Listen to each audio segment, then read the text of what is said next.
सहस्रार का वर्णन। देखो भाई, ये सप्तचक्र है शरीर में। इस शरीर में सप्तचक्रों में सबसे ऊपर सहस्रार चक्र है। पहला मूलाधार, दूसरा स्वादिष्ठान, तीसरा मणिपुर, चौथा अनाहत और पांचवा है विशुद्ध, छठा आज्ञाचक्र और सातवां है सहस्रार। क्या नाम है इसका? सहस्रार। ये तत्वातीत कहलाता है। सारे तत्व, सारे गुण, जैसे 3 गुण है ना, एक तामस, राजस और सात्विक, ये भी सब एक हो जाते हैं। ज्ञान, गाथा और ज्ञेय की त्रिपुटी भी एक हो जाती है। ऐसा स्थान है सहस्रार। सहस्रार का मतलब होता है सहस्र पंखुड़ियाँ। कितनी पंखुड़ियाँ? सहस्र। सहस्र का मतलब 1000 पंखुड़ियाँ। कितनी पंखुड़ियाँ होती है इसमें? 1000। मूलाधार में कितनी है? 4।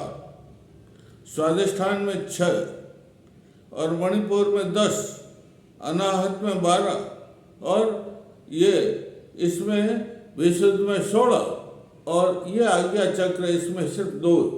लेकिन सहस्रार के अंदर कितनी पंखुड़ियाँ होती है? 1000। 1000 के ऊपर नाम कितने रहते हैं? देखो इसमें ये अक्षर हैं। कौन से अक्षर हैं? अम, आम, ईम, ईम, ऊम, ऊम, रिम, रिम, लिम, लिम, एम, ऐ, ओम, औ, अंग, अह। फिर क, ख, गंग, ग, ड़म, चम, छम, झम, जम, यम, टम, ठम, डम, ढम, नम, तम, थम, दम, धम, नम, पम, फम, बम, भम, मम, यम, रम, लम और य, र, ल, श, ह और क्ष तक। कितने तक? ये 50 अक्षर हैं। कितने अक्षर है? ये 50 अक्षरों की 20 लड़ियाँ हैं। कितनी लड़ियाँ? 50 अक्षरों की 20 लड़ियाँ यहाँ है सहस्रार में, इसलिए इसे सहस्रार कहते हैं। और जितनी गुणों की नसें हैं वो सब यहाँ है। जितना शरीर को संचालित करने की नसें प्रवृत्त, सब यहाँ से शुरू होती।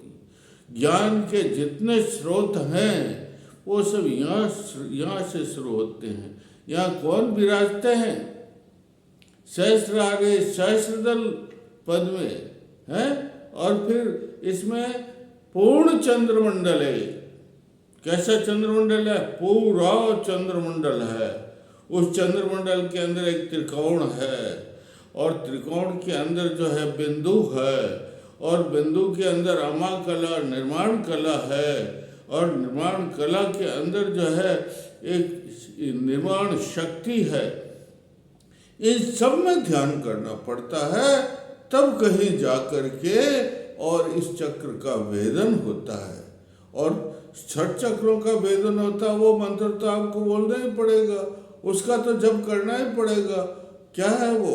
ओम, एम, रम, राम, रीम, रोम, रेम, रोम, र, जगतमात कुंडलनी सिद्धिम देहि देहि स्वा। ये तो बोलते, ये बोलोगे तब ये भेदन होगा ना। अरे 6 चक्रों का भेदन करने का मतलब उनको भेदना, इनका सालन करना, इनको धोना, इनको शुद्ध करना। तो इसी प्रकार इस मंत्र से ये भी शुद्ध होगा। जब ये मंत्र बोलेंगे, जब इस मंत्र का जाप करेंगे, तो यहाँ पर सहस्रार में शिव और शक्ति, किसका? शिव और शक्ति का सामंजस्य हो जाएगा। और शिव और शक्ति का सामंजस्य होने से ये सब सुख, जितने भी सुख है वो सब प्राप्त, मतलब सुखों का सुख जिसे कहते हैं सायुज्य मुक्ति। कौन सी कहते हैं? सायुज्य मुक्ति हो जाएगी भाई। ये बहुत जरूरी है इसकी सिद्धि करना। इसका सिद्धि करोगे तब क्या होगा? 8 सिद्धियां हैं। कितनी सिद्धियां? और 8 सिद्धियों के अष्टांग नाएं हैं, वो आपके घर पर विराजे। साधक के घर पर 8 सिद्धियां और उसकी अष्टांगना है। अष्टांगना में सिद्धियों की घरवालियाँ, वो सब वहाँ आपके यहाँ विराजेगी।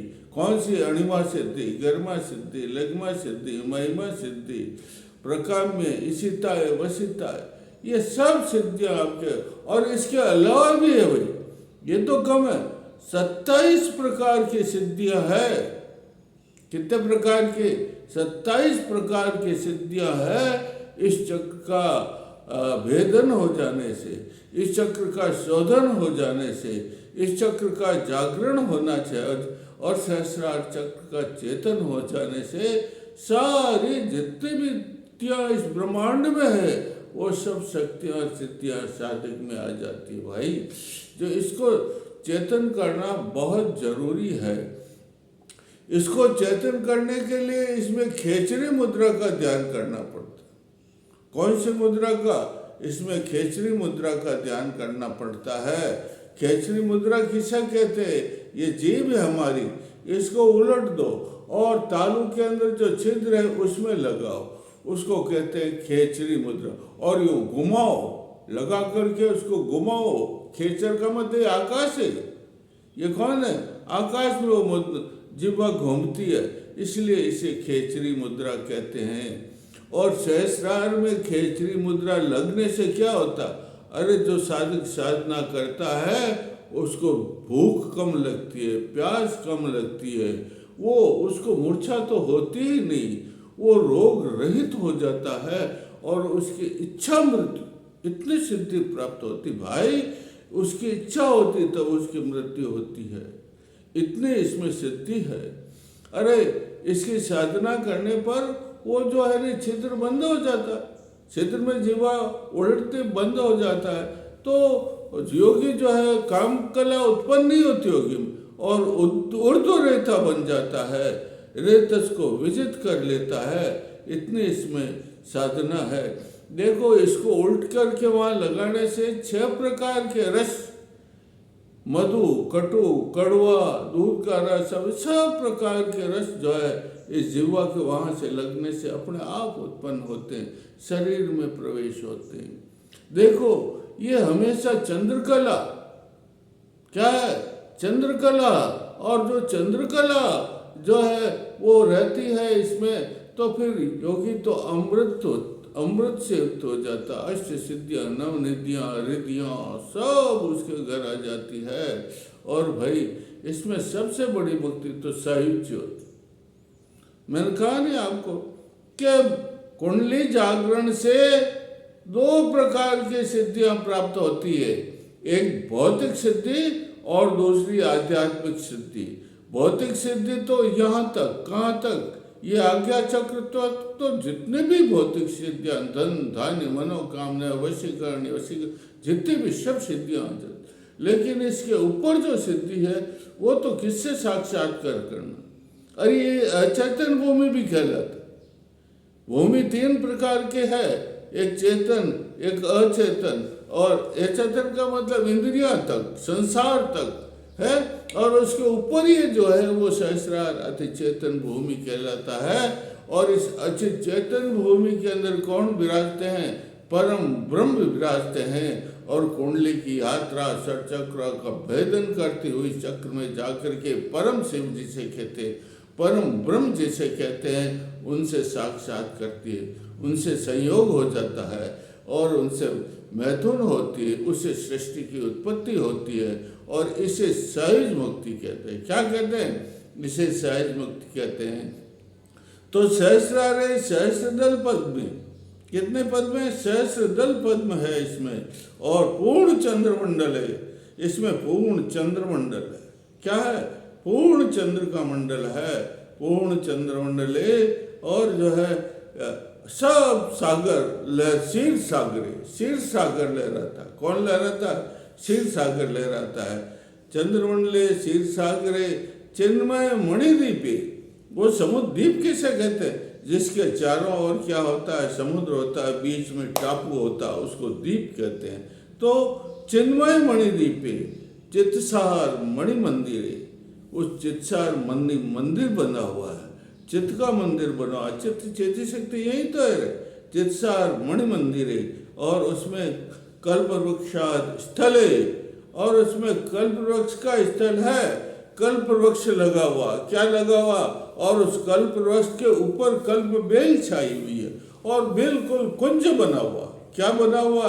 कल्पवृक्ष, कल्पवृक्ष के ऊपर कल्प बेल और उसका कुंज, और उसके नीचे एक आसन है जिसका नाम है अव्याकृत ब्रह्म सिंहासनी। उस अव्याकृत ब्रह्म सिंहासन पर कौन विराजते हैं? परम ब्रह्म, परमेश्वर, महाशिव जिसे कहते हैं, वैष्णव महाविष्णु जिसे कहते हैं, शाक्त जिसे कहते हैं, वो सब, वो जो है वहाँ पर उस ब्रह्म अव्याकृत ब्रह्म सिंहासन पर विराजते हैं। और फिर कौन पहुँचती है उनके पास? और महारानी। कौन सी महारानी? कुंडलिनी रूपी महारानी उनके पास पहुँचती है, और वह भी सिंहासन के ऊपर उनके पास में वाम भाग में, कौन से भाग में? वाम भाग में पहुंच जाती है। भाई कितना उत्सव! अरे आपके दीपोत्सव से भी बड़ा उत्सव मनाया जाता है उनके सायुज्य, मतलब साधक इसकी जो साधना करेगा उसकी साधना तो सफल होगी। वो कल्पवृक्ष के जितना फल मिलता है वो तो फल मिलेगा ही, लेकिन उसको मोक्ष की, यह संसार सागर में भटकता है, 64,84,00,000 योनियों में जो भटकता फिरता है, उसकी योनि खत्म हो जाती है और एक ही मुक्ति उसको प्राप्त हो जाती है। बोलो, बोलिए जय सिया राम। आगे की मैं और कल बताऊं। बोली जय सिया राम, जय सिया राम, जय सिया राम।